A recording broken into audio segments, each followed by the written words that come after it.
dia a todos. Sejam bem-vindos à segunda videoaula de Património Cultural. Obviamente que estas nossas aulas,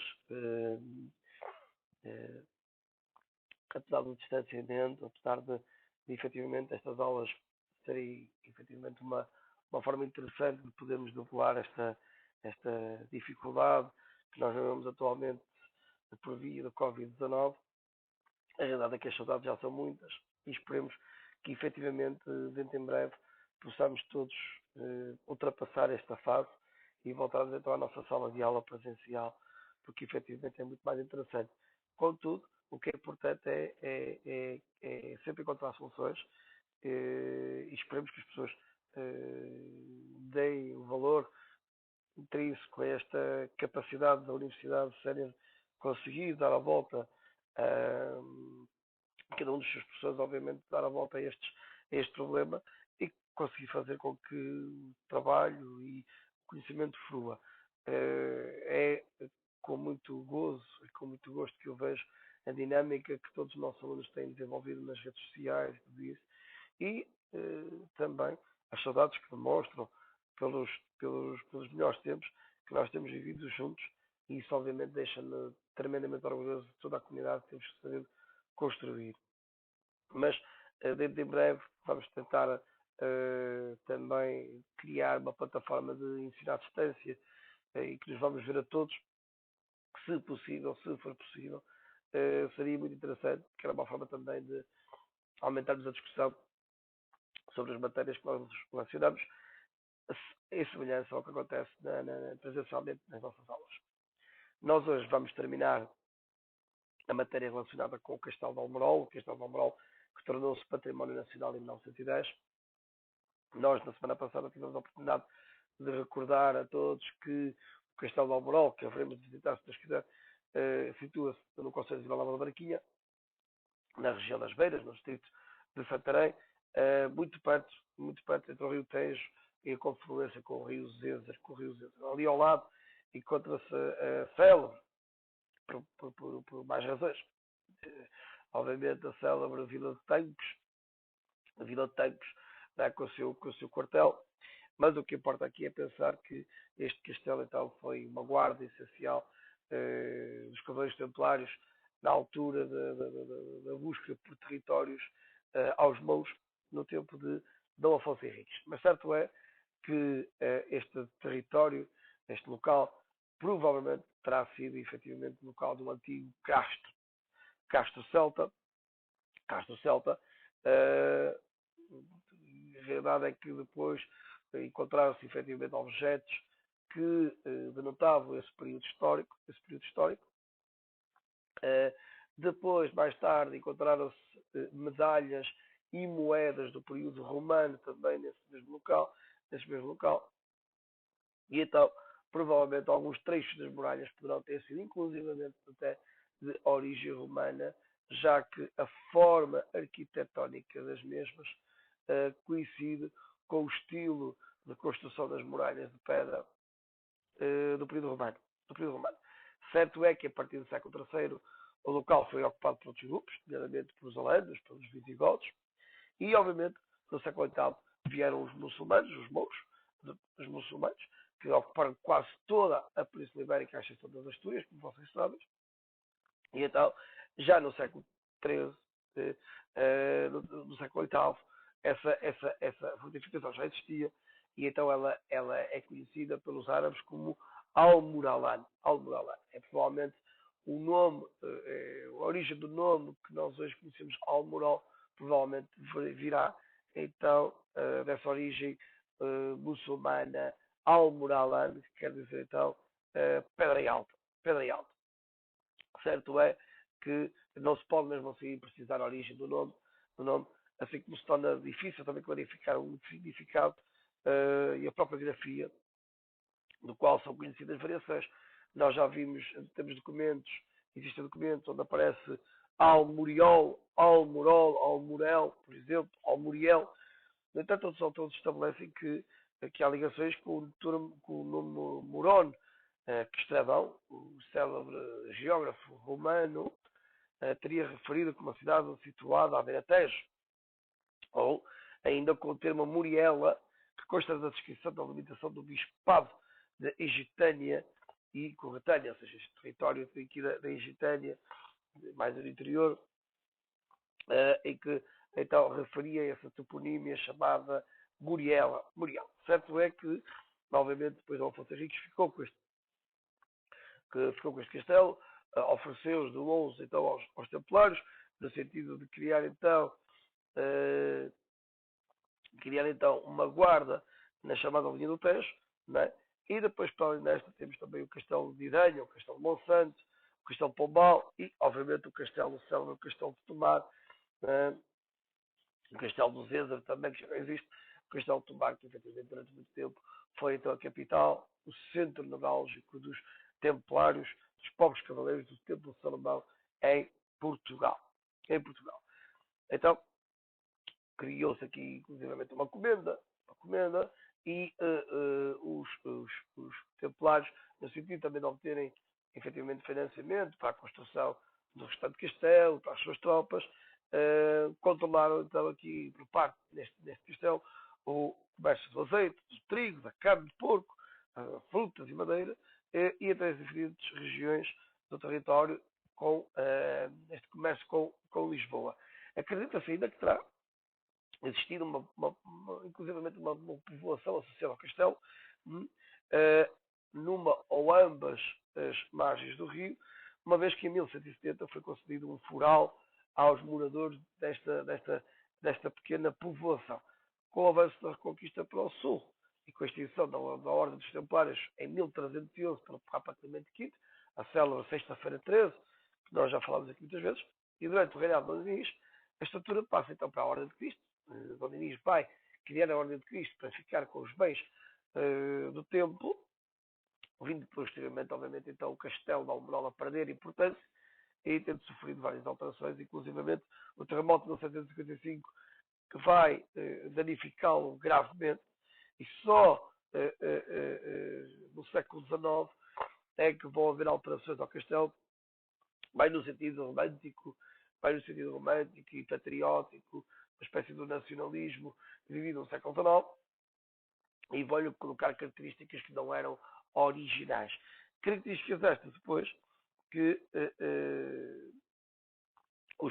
no século XX a própria Direção-Geral dos Monumentos Nacionais, em 1940, vai também proceder, no sentido de fazer com que sobretudo para reforçar aspectos de uma ideologia da nacionalidade cultivada pelo Estado Novo, pelo regime de Estado Novo. E vai-se retirar essas características de padrão romântico que foi colocado no século XIX e vai-se voltar a tentar criar efetivamente uma arquitetura de estilo medieval, exatamente mais semelhante, digamos assim, do original possível, contudo sem deixá-lo de o alterar, de transformar a sua traça original. Em 2013 iniciaram-se trabalhos de beneficiação das muralhas, que estavam bastante degradadas, e a intervenção da Torre de Homenagem do Castelo de Almorol para criar efetivamente um espaço museológico que haveremos então de visitar. Atualmente é possível visitar o Castelo de Almorol, realizar efetivamente passeios dos hotéis, através de barcos, saindo de tanques, ou seja, sai-se desde tanques, de Arrapiado e da Vila Nova da Branquilha, no sentido então de conhecermos então o Castelo. O Castelo depois promete umas fotografias muito interessantes, é quase como se estivéssemos a viajar para a Idade Média. Mas, falando neste caso das características do castelo, a realidade é que a construção do castelo, primeiramente a construção do castelo e as muralhas, são sobretudo desenvolvidas em cantaria de granito. Cantaria de granito, que na altura era muito, muito conhecido. Cantaria, que é o ofício ou a arte de talhar blocos de rocha bruta, de forma a constituir efetivamente sólidos geométricos, ou seja, cantaria, ou seja, grandes blocos de pedra retangulares, que depois eram encaixados habitualmente em alvenaria, no sentido de promover um equilíbrio do peso por toda a estrutura. Toda a estrutura. o castelo, que é de planta irregular, reflexo, obviamente, da orgânica do local, onde da irregularidade do terreno, obviamente, e apresenta efetivamente uma divisão marcada em dois níveis, certo? Um exterior inferior e um outro interior mais elevado. Ou seja, o exterior, a zona das muralhas, e depois o interior do próprio castelo, mais elevado. O primeiro nível acede-se através da entrada principal, dos 50 lápides, que fazem referência à intervenção de Dom Galguinho Paz, e eles são inclusivamente mencionados o nome do obreiro e o ano em que a intervenção tomou lugar. Neste espaço, as muralhas apresentam nove torres, nove torres circulares. São estas aqui que nós podemos ver aqui nesta imagem aqui, que nós podemos ver aqui. Agora deixa-me ver se eu consigo encontrar aqui. Desapareceu um bocadinho. Aqui conseguem ver então as torres. Efetivamente, torres, são 9 torres, efetivamente, circulares, que nós podemos efetivamente ver. Depois, temos também, ou seja, essas torres que estão equidistantes, 4 equidistantes a oeste e 5 a leste, e encontra-se também a chamada Porta da Traição, a Porta da Traição do Castelo de Almorol, a Porta da Traição. Deixa-me ver se encontro aqui. A Porta da Traição. As pessoas até aqui ver, então, efetivamente, então, aqui uma imagem do Castelo de Almorol, não é? Aqui, por exemplo, temos então aqui, ver se é possível ver em tamanho maior. Ora, muito bem. Conseguimos ver então aqui que temos a torre de homenagem, aqui mesmo alto. Nesta zona aqui onde temos a arquitetura então original, esta parte da arquitetura é da época romântica, aqui a própria estrutura da ilha, aqui o primeiro nível, efetivamente. Subindo alguns graus e atravessando outra porta, que é o segundo nível, a zona interior mais elevada, onde se ergue a torre de homenagem. Nós temos uma parte mais inferior e a parte superior, a torre de homenagem quadrangular, elemento característico do período dos Templários, e erguida então, a torre de homenagem terá sido erguida no século XII, não é? Apenas a única coisa que este piso apresenta já só as sapatas como elemento original. As sapatas é um elemento da própria fundação da estrutura da torre de homenagem, não é? Dimensionado de modo a que as tensões resistam através de uma armadura, não é? As sapatas e tal, que fica então mesmo na fundação da própria torre de homenagem. De resto, toda a torre de homenagem já não é original. Já é construída no período de 1940, apenas a sapata é que é original. Pronto. Original. Pronto. A própria estrutura da torre de homenagem tem 3 pisos. 3 pisos. E incrível que nessa sapata existia até provavelmente uma cruz templária, no qual ainda só se vê apenas um bocadinho, não é símbolo, não é? Só que agora grande parte dessa cruz desapareceu e obviamente que o pano da torre de homenagem, à semelhança do que acontece com as muralhas, terminam com os merlões e as seteiras.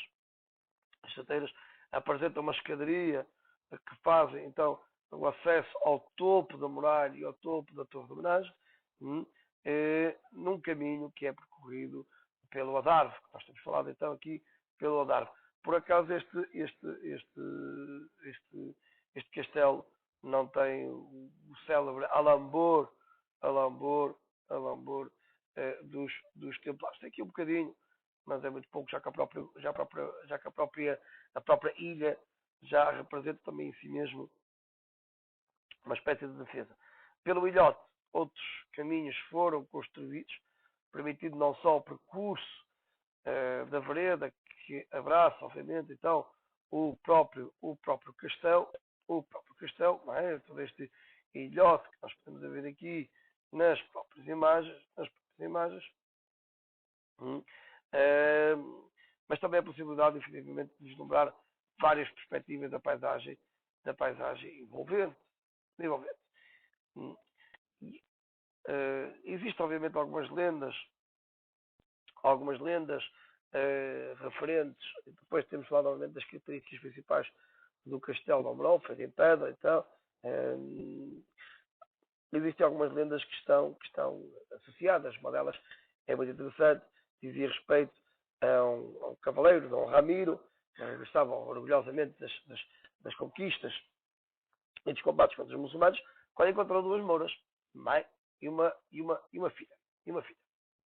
Trazia à jovem uma pilha de água e que, assustada, deixou cair. Quando viu a presença do cavaleiro cristão, deixou cair quando lhe pediu para beber quando o cavaleiro rudemente lhe pediu para beber água. Enfurecido, acabou por tirar a vida às duas mulheres e quando surgiu um jovem mouro, filho e irmão das vítimas, logo foi aprisionado. Dom Ramiro levou o cativo para o seu castelo, onde vivia com a própria esposa e com a filha, as quais o prisioneiro mouro logo planeou assassinar em represália.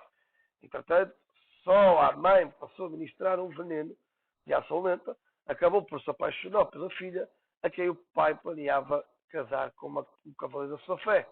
Correspondido pela jovem que, entretanto, tomara conhecimento dos planos do pai, os apaixonados deixaram o castelo e desapareceram para sempre. Reza a lenda que nas noites de São João, só podia, não é? O casal pode ainda ser visto abraçado no alto da torre de homenagem e a seus pés, implorando perdão, o cruel Dom Ramiro. Outra lenda também muito interessante é o senhor árabe, de Alborol, que foi traiçoado por um cavaleiro cristão, porque aí a sua filha se apaixonou e a quem esta revelou os segredos então do castelo. O cavaleiro usou informação então para fazer uma emboscada e o emir e a sua filha preferiram lançar-se das muralhas ao rio do que ficarem em cativeiro. Isto é tudo lendas, obviamente, muito trágicas.